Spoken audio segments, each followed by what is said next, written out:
Welcome back, folks, to Pits to Podium. This is myself, Arora here, as always, joined by Kunal Shah for our pre-race preview for the Emilia Romagna Grand Prix. And before we begin with anything, can we just take a small moment to thank Liberty Media for this amazing moment? Because right after Portimao, we come to another gem of a circuit in the form of Imola. And Kunal, you can't be more happy than that, can we? It's just a classic Formula One track finally back on the calendar. It is classic old school Formula One. It's one of the circuits where there's gravel, which is also Oh, interesting, yes. exciting configuration. But I was wondering when you said, we need to thank Liberty Media for something, I was wondering what you were going to thank them for. And I thought you were going to thank them for one more race, which has got a confusing name to itself. I mean, why not just call it San Marino? I know it's for money reasons, okay, which is what we also experienced at Mugello. By the way, do you remember what Mugello was called, Soumil? Okay, so it was called the Formula One Gran Premio della Toscana Ferrari 1000. Was there something else at the end of it? I'm not quite sure, but Your memory pills are working very well. Keep to them.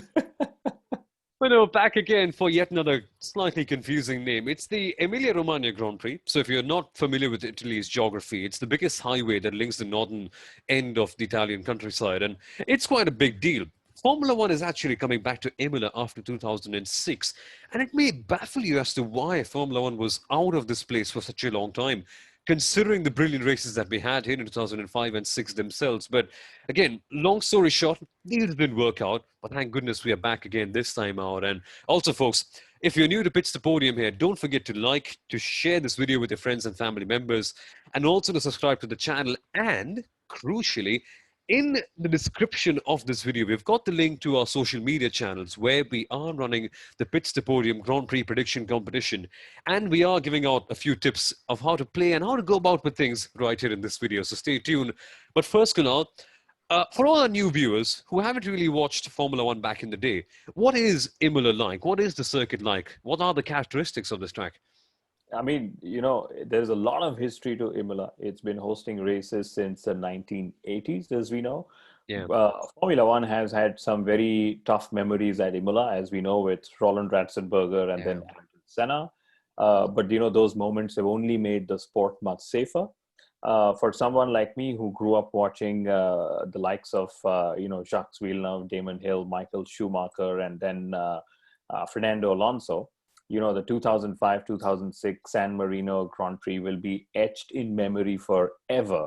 And, there's a lot of talk, Soumil, whether the circuit characteristics will allow for a lot of overtaking because there's one DRS zone and the mm, likes. But I'm always of the belief that even if we get a race like we had in 2005 and 2006, where, Michael and Fernando were engaged in battle and neither could actually yeah, overtake the other, I think that's fine as well, because at the end of the day, we end up as fans, we end up confusing the meaning of the word overtake. yeah, Okay. It's not that we want to see a driver necessarily overtake another. We want to see a driver fight with the exactly. driver ahead or behind in making an overtake happen or blocking it. So maybe that might just come to fore at Imola this weekend. Who knows? And the one critical difference from the last time Formula One came here is that the Variante Bassa chicane, so the chicane on the final corner of the circuit before the start-finish straight, has now been removed. So you get a clean run all the way from the double right-hander, the Rivazza, double left-hander, I beg your pardon, at Rivazza towards Tamburello. So, I mean, on one point, yes, you can defend throughout the whole circuit. It's virtually flat out in many places. But I kind of get a feeling that the DRS will make things a lot easier. And if you have to make a move into Tamburello, which is the first chicane, you've got to get it done early on because it's very, very hard for cars to go too wide on the entry of that corner, especially when you consider the fact that the inside line is a lot more shallow and it's very hard to go side by side there. So who knows? We could still end up seeing a very good defensive race and strategy could take the forefront in this case. And speaking of strategy, Kunal, what do you expect here? It's Italy, so it usually tends to be hotter than the rest of Europe, but we are still, what, at the end of October right here, so can be far cooler, can't it? It will. It's actually going to be the 1st of November when the race takes place Oh, this oh yeah. Sunday.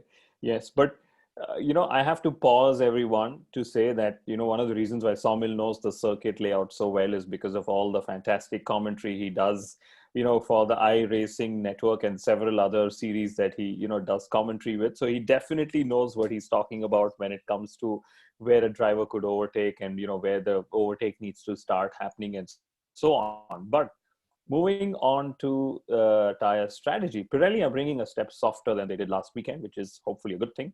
They are expecting higher wear and tear because there are lots of low and medium speed corners here as well. So at the end of the day, one doesn't know how it's going to be, because the most exciting part about this Grand Prix weekend is the fact that for the first time ever in history of Formula One, we have a 2-day Grand Prix weekend. And so much so that we are recording this on Friday, and then there are no media interviews that have happened yet, because the usual days have sort of been shifted forward by one. So tomorrow there's a 90-minute practice session followed by a gap and then straight into qualifying, and I'm so excited to see how it all turns out. And Kunal, this just raises a major question in my mind. Now, you having worked in a Formula One team in the name of Force India a lot of years ago, you know about how the team works, how they approach a new circuit, and this is something we've discussed extensively on Pits to Podium. But with even more limited running and teams not having raced this configuration of Imola, or at least not having raced in these generation of cars in this particular circuit, it just surely must make learning a lot more difficult, even with all the simulation tools that are available, aren't they? It is. And, this is exactly where even the 100 kilometers that, Alpha Tauri would have done earlier in the year for a filming day test would have helped. Kimi Raikkonen, who's now freshly minted a contract with Alfa Romeo for 2021, he's actually the only driver who has raced in Imola in the past. So it just shows how many years Kimi has been around. Exactly. Yeah, but the track has been resurfaced. Track is completely different in a lot of ways since when Formula One raced here. And the 90 minutes of a session that's going to be there in free practice is going to be literally about making sure you find the right setup and the right setup compromise, which is important, because that's all you get, when it comes to setting up for the Grand Prix weekend. And that's like 3 hours of almost 2.5 hours of lesser running, before teams get ready for qualifying. So, drivers will need to keep it clean. Teams will need to be extra prepared to literally extract every minute of the 90-minute session we have. And overall for Formula One, I see this is going to be probably the future that they will put in place, that you give teams lesser time for practice, sort of keep things open, and then just condense the whole Grand Prix weekend into 3 days rather than 4 days. I mean, what's not to like about it, at least from the spectator's point of view? Because let's say in the business side of things, saves Formula One a whole lot of money not to rent the track out for one whole day and saving up on all the transport costs. Just having things very not compensate, but just congested into a couple of days. So that really helps them out on the business standpoint. And for us spectators, we always go about with the old saying of, yeah, efficiency just makes things a lot more boring. Why can't we have less practice? Why can't we have rain? This helps us out because the teams now have lesser running. They know less about the circuit, so they're less prepared.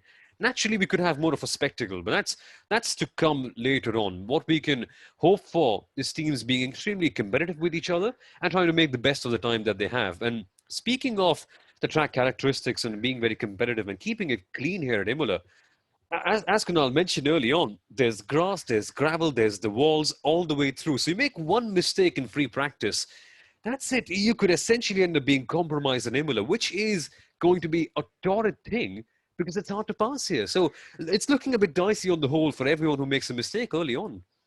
It's going to be just about making sure you keep it clean and you get all the laps in, you dial yourself in, because there's going to be very limited room for error. But just to go back to the point about lesser running, I think the other return that we will have as fans of the sport is that we could actually see more races being added to the calendar if we sort of remove 1 or 1.5 day from each race, through the year. So I think it's great preparation. Let's see how it goes. But let's sort of move on to how we can help people predict better with the Grand Prix Prediction League, Soumil. So I'm going to read out some very interesting statistics that actually two of them that Sundaram and Nityanand have come up with, our colleagues on Pits to Podium.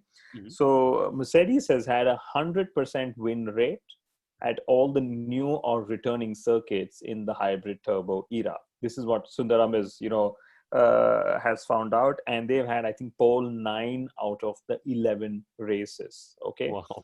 so that's one. The second one, which Nityanand has pulled out and is there on the Pits to Podium website, is the fact that 17 race wins have come from P1 and P2. P1 has won 9 times and P2 has won 8 times. So who knows, if the Mercedes drivers again take a 1-2 in qualifying, there is probably a very equal chance that both could go for a win this weekend. And that first corner is just going to be even more dramatic, isn't it? We've constantly seen this season that the driver who usually trumps turn number one is the one who comes out on top. Again, there have been a couple of incidences where that has been proven wrong, but mostly that has been the case with Valtteri Bottas losing out that position. This just makes qualifying and that start even more crucial. But as we have seen, strategy can change things around as it has done for the last couple of race weekends. And now this is going to be a really big opportunity for Lewis Hamilton to, let's say, cement a new legacy. He's already reached win number 92. He's already gone past. This is where he begins and does something even more special. Yes, and at the end of the day, he's going to add more statistics. So it could be a 93rd win. It could be his 29th or 30th circuit where he's at a pole, and likewise for a race win. And I'm sure Nityanand and Sundaram will be busy crunching all the data through the weekend. And this is just Lewis edging closer to the number you and I discussed, a couple of episodes ago. How many race wins would Lewis Hamilton have by the time he hangs up his helmet? So that's what it is. It's also getting closer to Mercedes and Lewis sort of being able to wrap up their titles earlier in the season. So that's great. And, given just the sheer dominance, the two of them, we actually don't end up speaking much about them. But, we can't be blamed, Soumil, because P3 has been just so much of an interest between Racing Point and Renault and McLaren. And I'm excited to see which team sort of, is able to come out on tops at Imola as well. Then will Ferrari's new upgrade package, as we saw, it worked well last weekend at Portimao. Will they be able to extract something more out of it, at least from Charles Leclerc's car? And then, of course, we have Alexander Alban. Pierre Gasly has been confirmed to AlphaTauri. But I think maybe 1 or 2 races is all Alban has before Red Bull Racing sort of decide, which way they want to go. Is it Alban or is it another experienced driver from outside? Who knows? I mean, they're usually very, very quick at pulling the trigger, especially when they say that everything is fine. So whenever they say that everything is fine, be prepared. It's not. But coming back to the questions that you asked about the midfield, Kunal, it's going to be very interesting because last time out, Charles Leclerc was able to pull out, I think, quite an outrageous performance the way he drove back at the Portuguese Grand Prix. Double points for Ferrari, mind you. So there are signs of improvement right there. Then you consider that Renault have been the dark horse of sorts. Whenever you count them out, they just come back in. And yes, Imola is a high downforce circuit, which on paper may not suit the Renault car as much, but they have pulled out some really good performances at high downforce circuits earlier on this year too. And then Sergio Perez is growing in momentum. Lance Stroll certainly is fading away, but Perez has gained quite a bit of that. And considering all that we saw from Carlos Sainz in Portugal as well, it just seems to culminate into this very good, exciting fight that we could end up watching at Imola this weekend. I think this is the 15th time I'm saying this on our show, but the 2020 Formula One season is like, most MotoGP seasons, Exactly. you have Hamilton and, Mercedes out at the front, dominating and creating their records and picking up all the race wins and titles. But literally every position behind them for most races, there's been a fantastic fight. Madness. It's been unpredictable to say who's going to be finishing where and so on. So I expect similar experiences at Imola for all of us. We will not know which of the four teams for P3, and I'm adding Ferrari to the list because I think they're a few points Yeah. down, and they have maybe 5 races to catch up. So usually, the catch up is for P1, but I'm sure they'll try and catch up as close to P3 in 2020, and that would be a good consolation for them, I would say.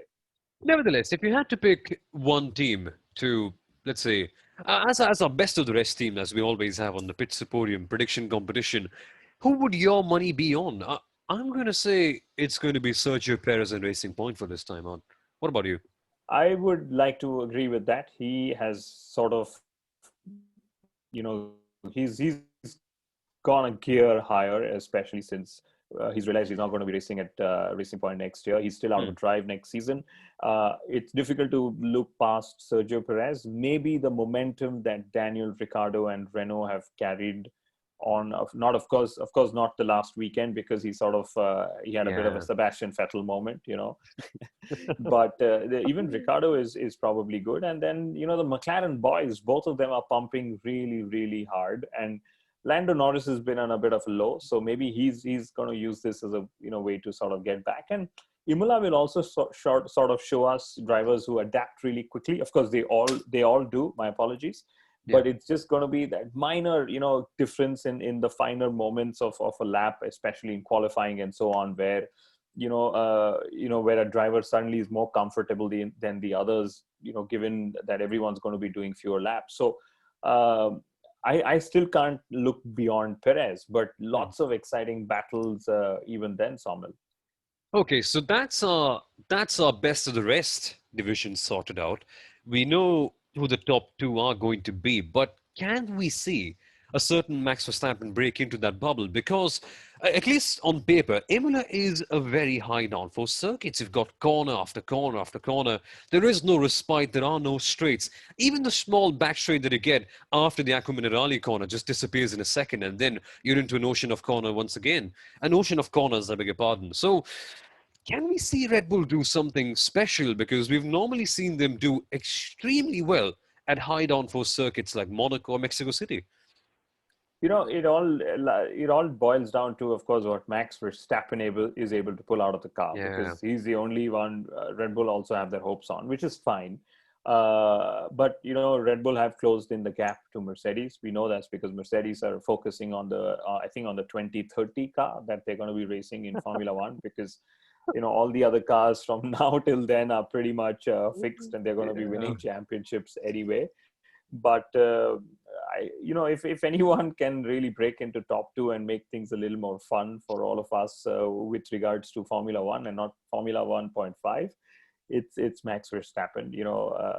It all depends what they're able to pull off and do. And you never know, somebody like Max Verstappen, naturally talented, so naturally talented, might just get more comfortable in a short duration practice session than a lot of his peers, and that yeah. could be an advantage as well. And all of this goes back to what I said. Ultimately, there's never going to be a perfect setup, so it's about compromising basis what the package offers and Indeed, what your driver wants and so on. indeed. Should be fun. Should be fun to see how this all plays out. But then at last, that's all of our prediction combinations. Prediction departments. What do I call it? Okay. Leave that brain lapse aside for a couple of seconds. Let's focus back down on the lower midfield. Now, Pierre Gasly finished in P5, if I'm not mistaken, back at Portimao. That was a very good result. He's been confirmed to stay at AlphaTauri for the next season. So you could say on one end that there's a bit of security, but you could also say that there's no promotion for him going on. So there's that incident. There's Kvyat being very sure that he's going to be there in this seat, which means he isn't going to be there at AlphaTauri next year. But there's a lot of shaking up happening in the low midfield. Team drivers are changing teams. Some drivers are leaving the sport altogether. There are rumors of new ones coming along.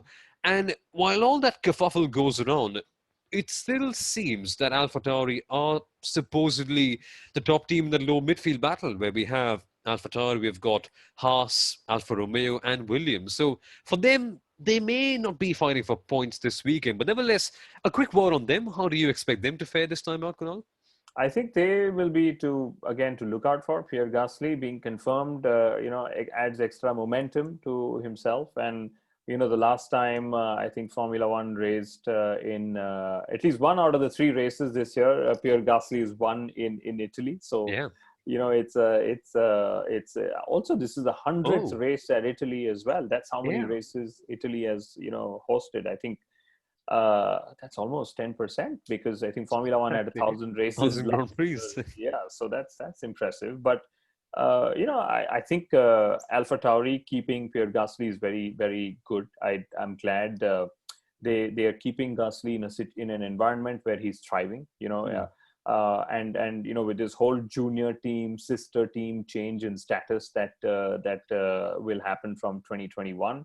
Alpha Tauri will only get quicker, and there's nothing wrong in having two number one drivers in Yeah. two different teams and seeing how they can groom talent elsewhere. And you said drivers leaving the sport altogether. It could very well be. We know the two Haas drivers are mostly leaving. I don't think they'll get seats elsewhere. Maybe Alexander Alban. You never know if he's dropped from F1 altogether or if he's given a chance to resurrect himself Yeah. at Alpha Tauri.